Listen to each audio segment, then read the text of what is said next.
Great evening, everyone. Thank you for participating in this Thursday high-impact governance webinar series. My name is Tom Miller, and I'll be with you for the next 45 minutes to an hour, as long as you would love to talk about one of the most important aspects of being a charter school board member is overseeing the finances. You have this opportunity through the leadership program, and our goal through the leadership program is to provide high-quality, research-based professional development to school leaders, heads of schools, charter school board members, potential board members, potential charter school leaders, so they can learn, equip, advance, and develop not only themselves, but the individuals as a part of their team. You have this opportunity through not only our organization, Helping Leaders, where our mission is to be the difference maker in the leadership development of individuals in these organizations, but also through the North Carolina Public Charter School Accelerator Program, which focuses on helping schools in rural and underserved communities meet the needs of students who definitely need a different option, an option for education. So let's get started. Excellent. So it's time to get good. So get out of distractions. This 60 minutes is going to change your life, I guarantee, especially if you're a board member or head of school. We're going to really dive down into what it means to have fiscal management and also fiscal oversight, two completely different aspects of roles in public charter schools. If you have any questions or comments, there should be a chat box in the top. It looks like a little balloon circle, like from a comic. You can click on that, and you can send me a message that way. All right, so here we go.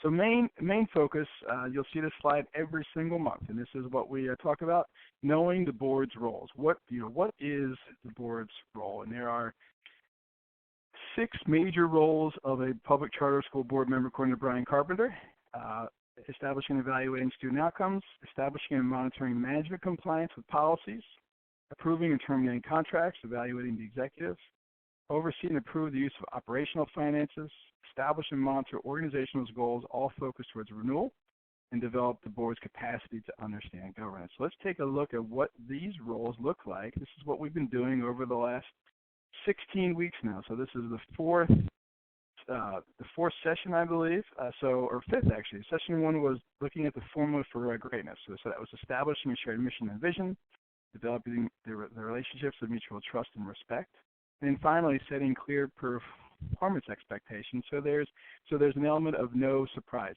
Okay, you want to be held accountable, and you want to know what you're being held accountable for and where you're going as an organization. In our second session, we talked about how do we keep the main thing the main thing, and 80% of your problems, right? 80% of your issues, 80% of your time come from 20% of your actual problems. So you need to focus on the 20% that matters. Finding out what that is. Does your organization have academic problems? All right, so let's focus on that 20% of whatever those problems are. Okay, staying focused during your board meeting is critical on what matters most. So session number 3, we talked about dialogue. Dialogue is not decision-making, and time is our most precious resource. Wasting is a slow form of suicide. So this is where we talked about leading purposeful meetings and ensuring that our agendas are focused on what we learned in session 2, our priorities. And last month we talked about trust but verify. We talked about verification process. What is most critical for your trust but verification processes? So what does that mean? What does that look like? That's looking at true evidences that ensure the organization is on the right track, right? That those priorities that we focused on are actually being worked on a monthly basis. So this month we're going to focus on where did all the money go, and this is, we're heading towards the winter time. Okay, this is always a tough time for any organization. You did receive your second allotment, but sometimes all those plans didn't come through. Some of your programs might not be working. So you're looking for a cash infusion to be able to support your organization. However, you look in your bank account and there's no money there. Okay? There was no reserves. You weren't planning. So we're going to be focusing on what fiscal oversight should look like in a public charter school. So why do charter schools close? All right. There's one reason that they close: the actions and the decisions of the board. And when I say actions, actions also are no actions, right? Because it was the choice either not to verify or choice not to have action. And Brian Carpenter showed us in his dissertation study in 2008 that the number one reason why charter schools close is because of finances in three ways: inadequate enrollment, mismanagement. So this shows that 2/3 of all public charter schools close due to finances. In North Carolina, the number is actually higher. And here's a fact. Since public charter schools have come into existence in North Carolina, more than 25% of all the schools that were ever approved by the State Board of Education only exist in the media headlines and the memories of those who set out to change the educational landscape in their community.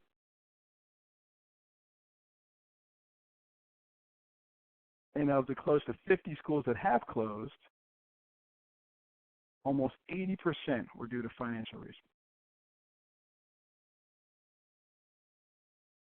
So when do they close? The first warning sign is a failure to produce timely audits or conduct basic required oversight. All right, we talked about that, the trusted verification process. Everything should be on time, and timely, and accurate. And if you don't believe me, go ahead and Google public charter school, fiscal mismanagement, public charter school, embezzlement, anything you want. There's so many stories, unfortunately. So I chose the story of Kelly Thompson. Kelly Thompson was the CFO of a New Orleans charter school. She was able to embezzle $660,000 in 1 year. This information wasn't found until the auditors questioned it. Right? This is like looking at your school academically after you get the EOGs. All right, so if you put it in perspective, if you're only judging the school's success or trying to hope for success based upon the summative test for academics, you can't make any changes. It's over. If you're not verifying the finances on a month-to-month basis, this is what could happen. And she was able to embezzle, and she said, this is in quotes, she manipulated the school's records to hide the withdrawals to appear as transactions with vendors, including purchase transactions for materials like textbooks. How could somebody do that? How could this be possible? I'll tell you, there was no verification process.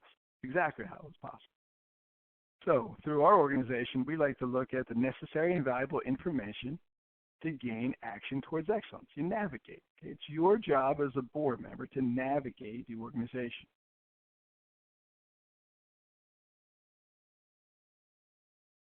So let's talk about financial management, right? Because remember, we've already talked about the difference between how will and how well, right? How well is the board's responsibility. How well is our financial planning meeting our financial goals, right? So that's where the how will is the financial management. So some of those management responsibilities are selecting credible vendors, monitoring financial records, invoicing the LEA on time with your principal's monthly report so you got a strong cash flow, making deposits, reconciling accounts, filing payroll taxes, paying the payroll taxes, budgeting, preparing financial statements, and basically making good, sound fiscal decisions, running the organization. Now, let me ask you a question. How many public charter school leaders, when they went to college to get their administrative college degree, took some sort of fiscal management class, took a business class? I remember taking a business class in my doctoral program, but I don't ever remember it telling me how to develop a budget, how to fiscally manage a school, how to oversee So the board's responsibility is the financial oversight, right? So they're part of the verification process.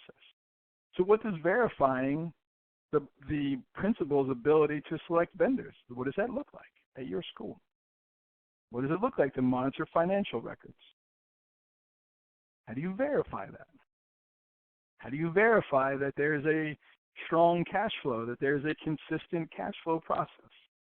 Because whoever's in charge of invoicing the LEA does it on time.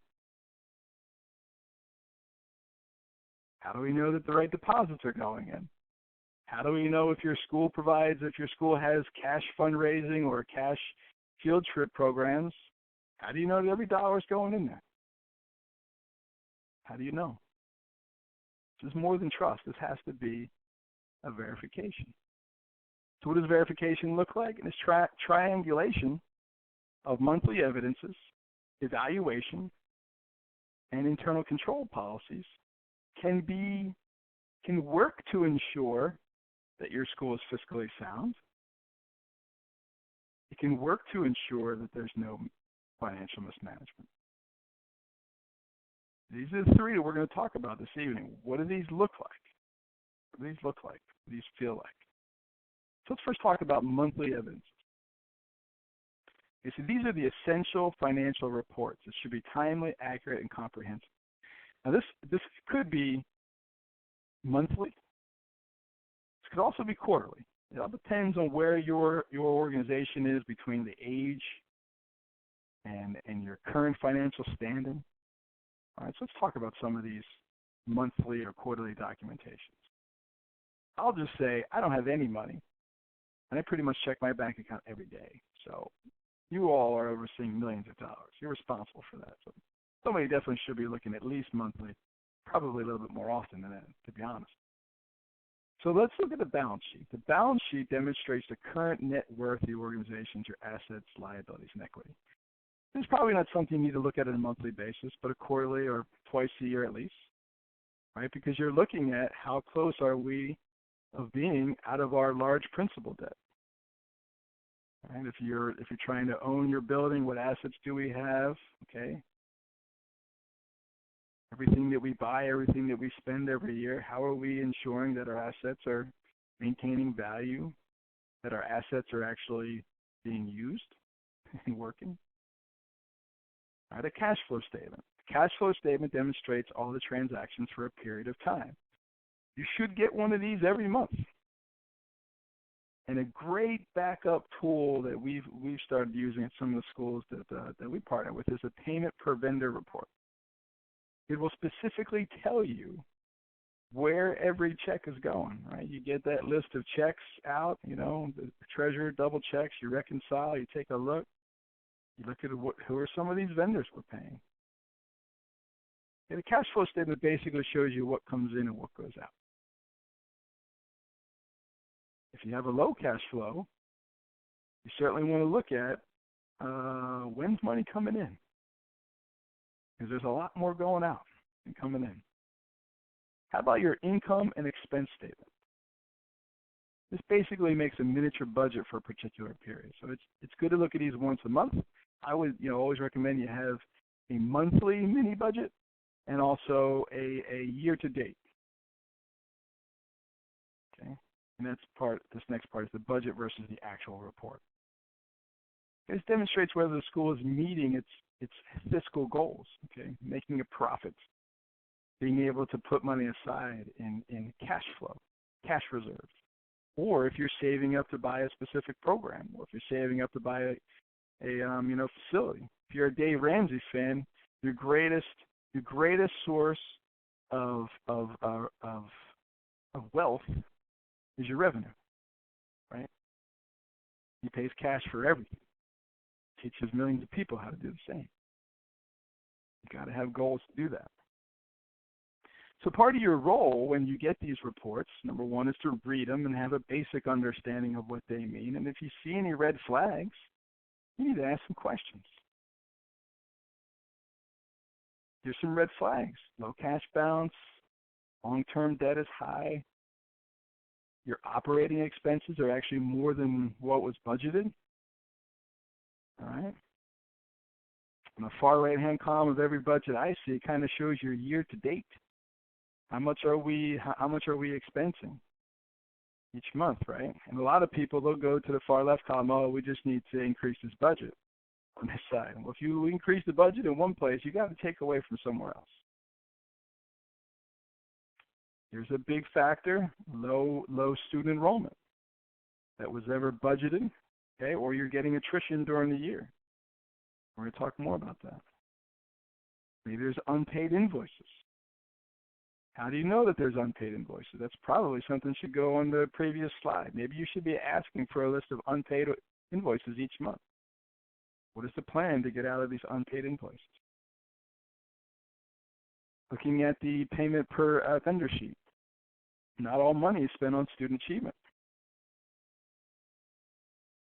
All right, and is your fund balance declining or in a negative state? Right? So let's just stop and pause for a second if there's any questions regarding the monthly evidences. Any questions regarding the monthly evidences?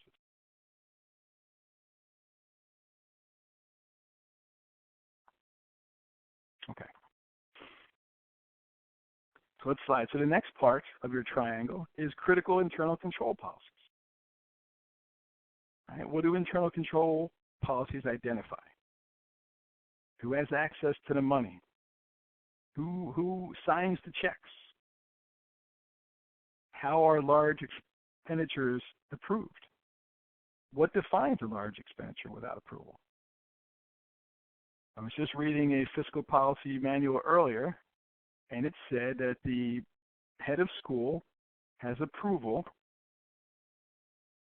to purchase large expenditures that are budgeted for. Well, that's great.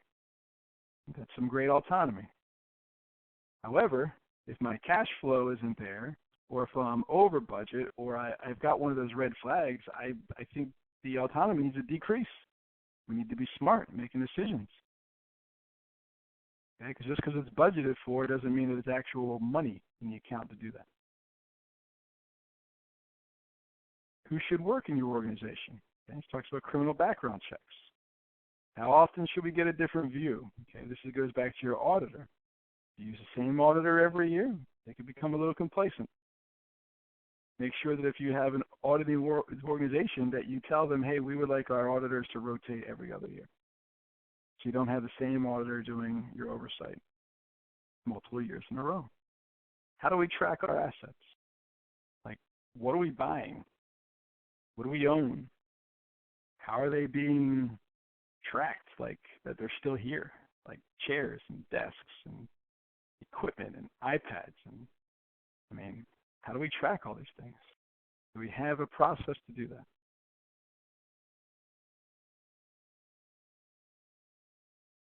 So your fiscal policies, these internal control policies, should be formally reviewed each year, right? Formally reviewed by the finance committee or an outside, vendor, something to that effect. The people who are most in charge or carrying out these policies should not necessarily be the main person reviewing them. They should be giving you advice and feedback on whether they work or not. Right? Is it resulting in the culture that we desire in the in the money goals that we seek? If the person reviewing your policies is also the person who's supposed to be carrying them out, there's definitely some opportunities for some less than core value behavior. Fiscal policy should be approved by the full board. It will always be followed. There should not be any exceptions. Include a signed statement by all who have fund access, right? Everybody has a copy, they received a copy of the policies, and they understand what the policies are. And like I had already mentioned, they should be approved by a third-party expert, so maybe have your legal counsel or an auditor go through them to make sure that you have at least the basic fiscal policies. All right, so let's talk about the third part of the triangulation. That's evaluation, right? And it's going to be three parts to this. Number one, you evaluate your people. Two, you evaluate your policies, which we just talked about. And three, the evaluation of your goals should be at every board meeting. So let's talk about people first, right? So everything rises and falls on leadership. So if the lead administrator, remember, they're the only person supervised and evaluated by the board, and they are responsible for the fiscal management, for the financial management. They're not required to do it, but they're responsible for it. So even if they don't have strong financial background, they're still ultimately responsible for the financial management of the school, right? Because they're hiring someone, putting someone in that place. So how often do you evaluate your principal? Is that part of your evaluation tool? How well are they meeting the needs of our financial plan? Right? How well are they meeting our fiscal goals? How well is their decision making when it comes to what we need compared to what we want? How well are they managing the payroll? Right? Turnover is expensive. Substitutes can be expensive. Extra teachers can be expensive. Okay?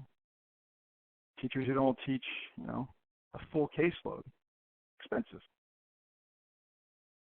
Look at our policies again. Time for review. We're actually pretty much getting to that time. It's about should be occurring end of January or February to do a full fiscal review of what works, what's not working, what do we need to put in. And some way to kind of show that is what is our current financial standing. If our current financial standing is not, we have policies that are written, but do we have policies that are being followed? And is that why we're in this bad financial standing? Do we even have key internal control fiscal policies? Some schools probably don't have them. How often are they reviewed and by who? Right? This should be on your strategic calendar, on your outcomes-based calendar. Somebody should specifically be responsible for reviewing this. And what should we as a board be looking at each month? Like, what should we be seeing in these monthly reports?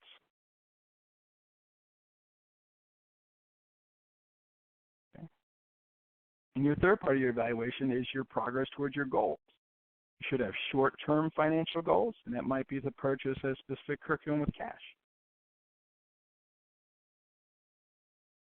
Your long-term financial goals could be a cash surplus of 3 to 6 months of operating expenses. Another long-term financial goal could be to be debt-free as a school. These goals should be reviewed quarterly and annually, right? And here's a great example. If my long-term goal, my annual goal, was to save $100,000 this year, every quarter I should be saving about $25,000. After quarter number one, I was only able to save $19,000. I'm $6,000 off my pace. I don't adjust my goal. I adjust my plan to get there. That means I need to make some different decision making for my budget. So that means now every quarter I need to now save $27,000 because I'm already $6,000 behind. I hope that makes sense. Never adjust your goal, adjust your plan to get there.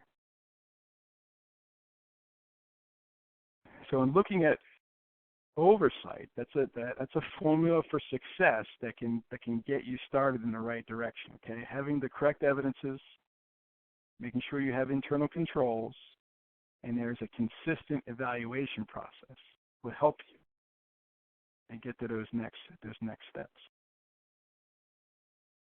So let's kind of review real quick what all these look like. These sound practices for fiscal management.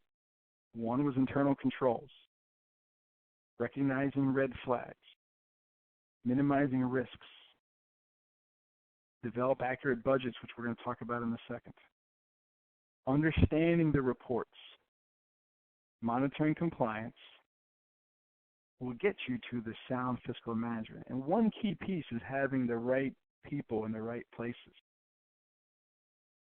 Right? So you have to understand that finances is important, and you can't have individuals in your organization leading fiscal responsibilities if they don't have fiscal skills.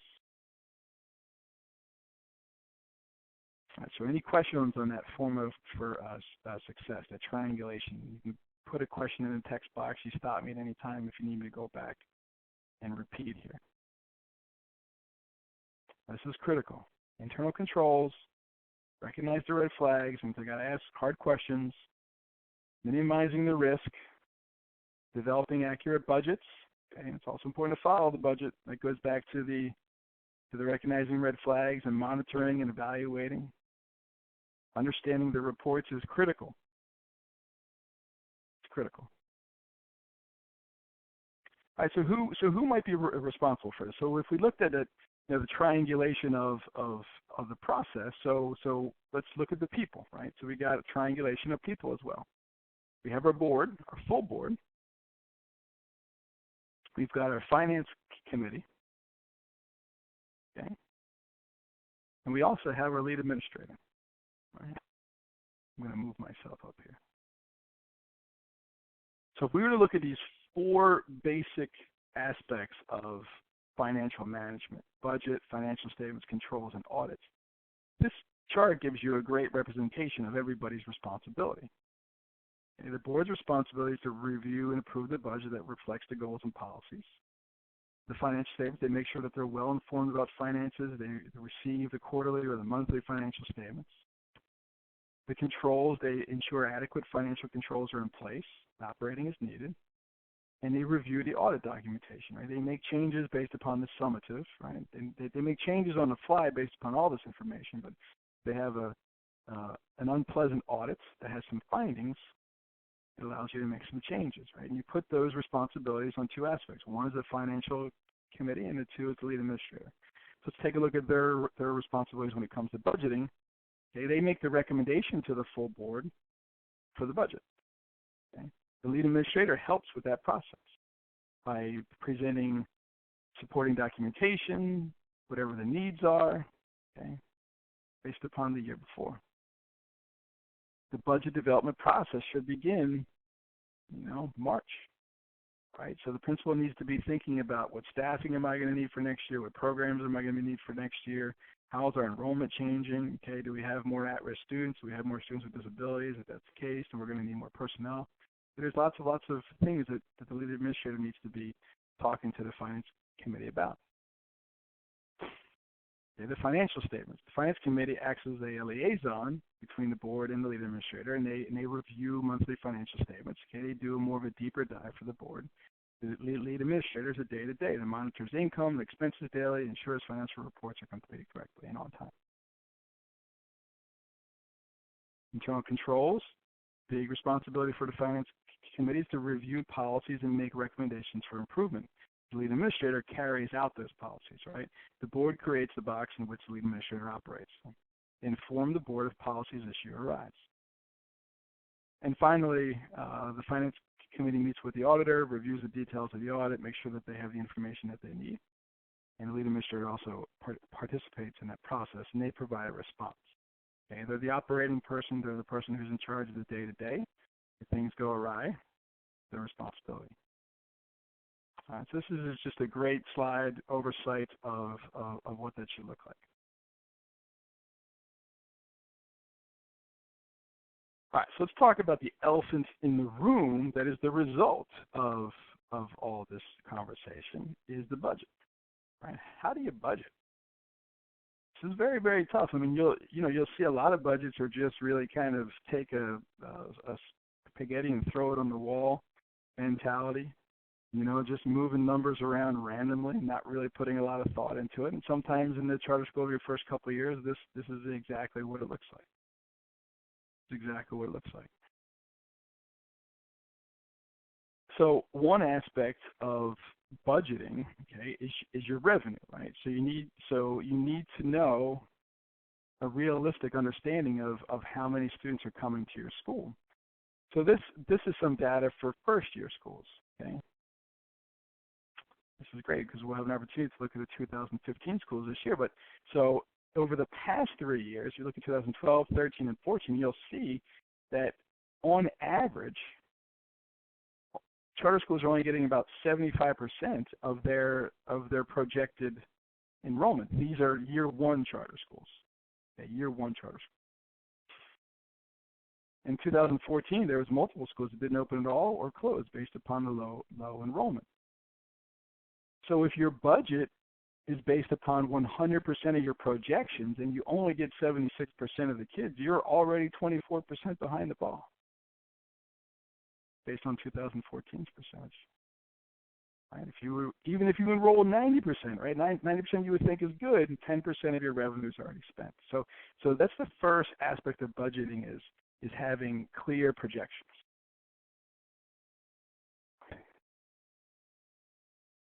All right, and then part two is understanding how cash flows to you. So the board should see a monthly cash flow forecast. Okay? That means the money that's coming in.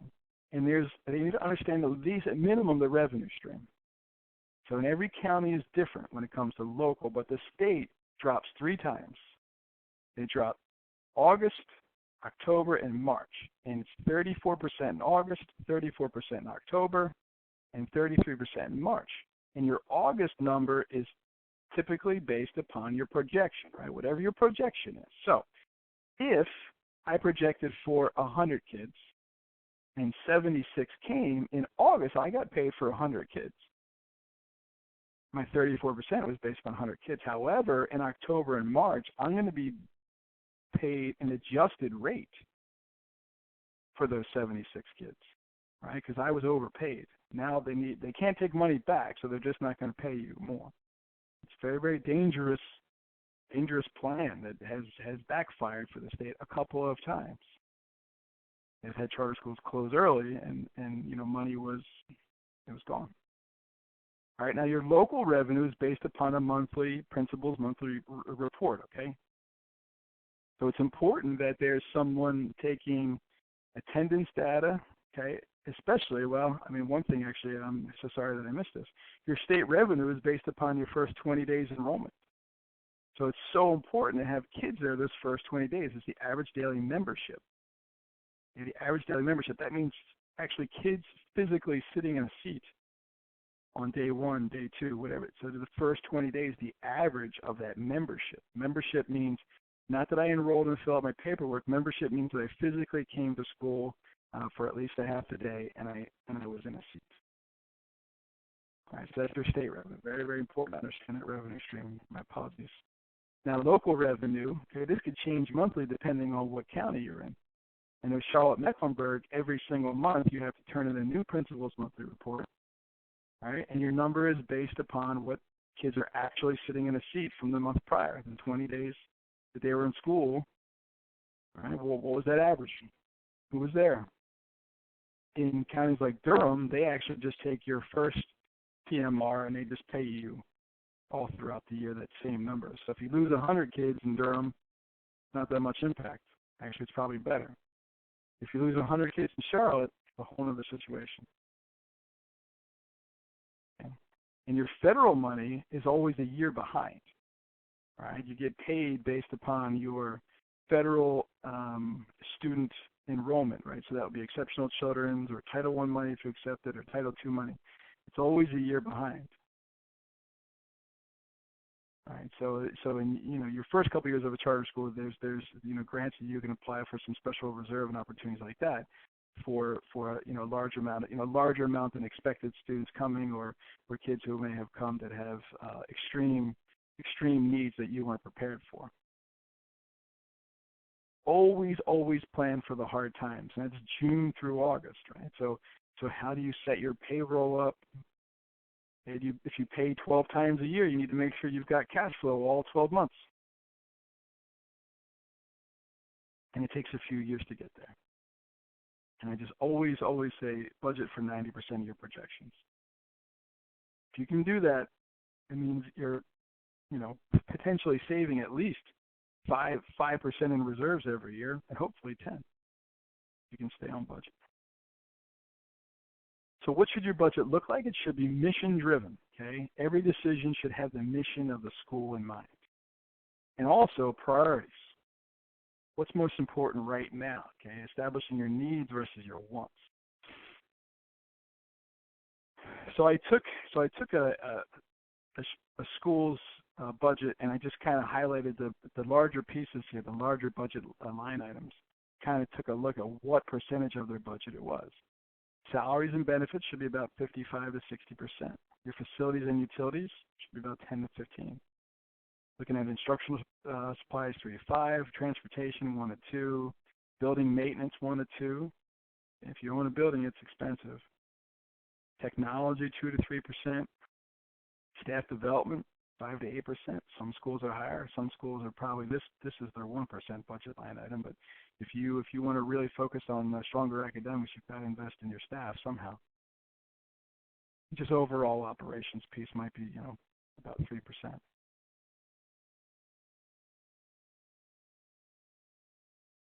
So this goes back to a very important question. If you're a new school or you're a transitioning school, how much should you spend on your facility? Because every dollar you spend in your facility is a dollar less on your people's and your priorities, which could result in performance issues, right? So you can always be innovative when it comes to hiring and programming, but you can't always find extra use, find use for an extra 2,000 square foot of unused facility, large gym spaces, auditoriums, multi-purpose rooms. If they're not used during the day, it's just wasted opportunities. It's very important to be focused on your priorities and don't lose your integrity, right? To appease certain people, okay, your stakeholders, maybe some of your teachers. You've got to be strategic. You are a business. You are a business. And how most organizations fail is that they don't have a great product, students leave, and they don't adjust their budget, or they put themselves into a fiscal situation which they're not going to be able to dig out of. So, if you think about it, if you look at it from this perspective, after 55% for teacher pay and then another 15% for your occupancy costs, you only have $30,000 or 30% more for your revenue for your student services, administration, and costs, and just operating expenses and any unknowns that come about to your facility, insurances. And that's if you meet 100% capacity of your budget, right? So you just need to be very, very strategic and intentional when it comes to not only your budgeting, but also how you're carrying out that budget. That goes back to the internal controls.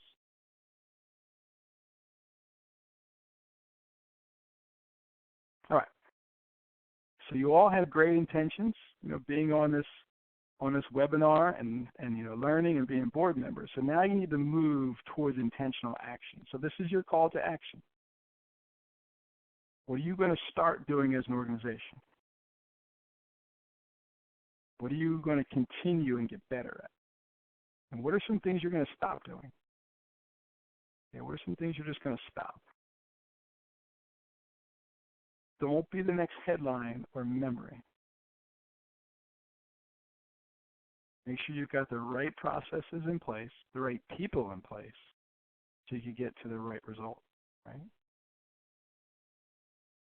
I'll give a couple seconds if there's any questions regarding what we learned about, what we talked about, what we're going to start doing, continue to strengthen, stop doing.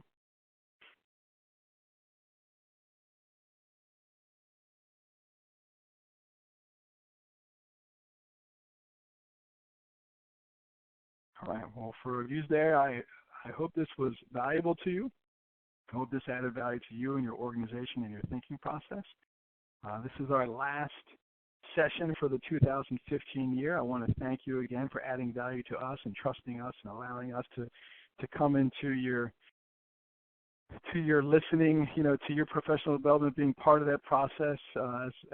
As my partner Jeff said earlier on his call today, this is our we've had 41 or 42 sessions now, I think, between our all of our lead programs, and we're going to be expanding that in 2016. So I want to thank you for being a part of it. Merry Christmas to each of you, and have a significant and safe New Year. And I will see you on the last Thursday in January, and that is January 28th. And this is a very, very important topic. We're going to be talking about creating the culture you desire to see. So this is looking at how to develop policies that will take your organization to the culture that you want to see, and not just constantly telling people what not to do. Be safe, everyone. Thank you again.